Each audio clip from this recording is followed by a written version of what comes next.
বাচ্চারা বাসায় যখন তখন বার্গার খেতে চাইলে কিংবা নিজেরও ইচ্ছা করলে বাসায় বানিয়ে নিতে পারবেন খুব সহজেই বার্গার বান। আর সেই রেসিপিটাই আমি আপনাদের সাথে শেয়ার করছি। হ্যালো এভরিওয়ান, আসসালামু আলাইকুম, দিস ইজ নূর ফ্রম জোহানুর। আমি প্রথমেই 1 কাপ পরিমাণ ময়দা নিয়েছি এবং তার মধ্যে সামান্য পরিমাণে লবণ দিয়েছি স্বাদ মতো। 1 চা চামচ পরিমাণে দিয়েছি চিনি এবং 1 চা চামচ পরিমাণে দিয়েছি ইস্ট ছাড়া তো আর বান হবে না। তো দেখতেই পাচ্ছেন আমি খুব ভালোভাবে এটাকে মিক্স করে নিব এবং এর সঙ্গে অবশ্যই 1/2 টেবিল স্পুন পরিমাণে গুঁড়া দুধ দিয়ে দিচ্ছি। আপনাদের কাছে গুঁড়া দুধ না থাকলে লিকুইড দুধ দিলেও হবে।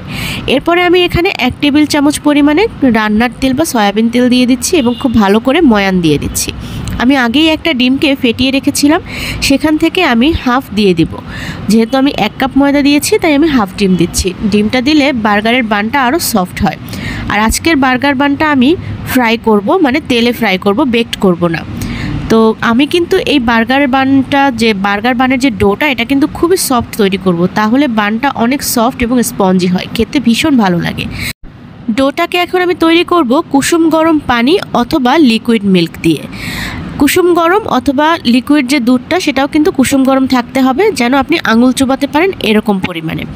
আমি অল্প অল্প করে পরিমাণে পানি দিয়ে ডোটাকে তৈরি করে নিচ্ছি।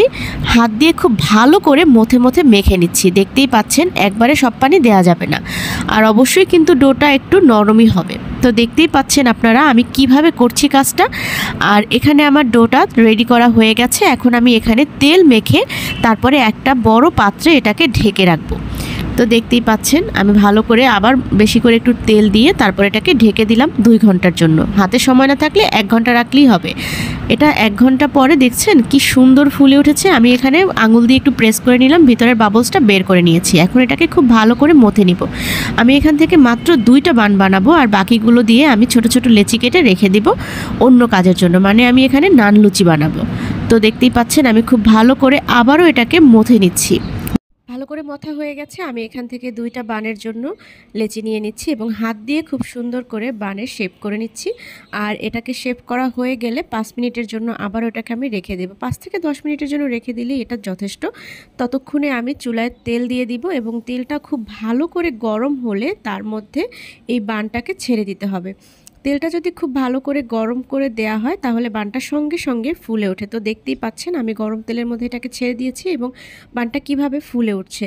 আর আরেকটা ট্রিক্স হলো যে গরম তেলে দিলে যে কোনো জিনিসে আপনি দিন তাহলে কিন্তু ওইটা তেল খুব বেশি একটা শোষণ করে না। তো দেখতেই পাচ্ছেন আমি খুব ভালো করে উল্টে পাল্টে এটাকে লাল লাল করে বানগুলো ভেজে তুলছি এবং এই বানগুলো খেতে খুবই মজা হয় আর এটা খুবই স্পঞ্জি এবং সফট হয়। তো দেখতেই পাচ্ছেন এটা কতটা সফট হয়েছে। আর তেলটা কিন্তু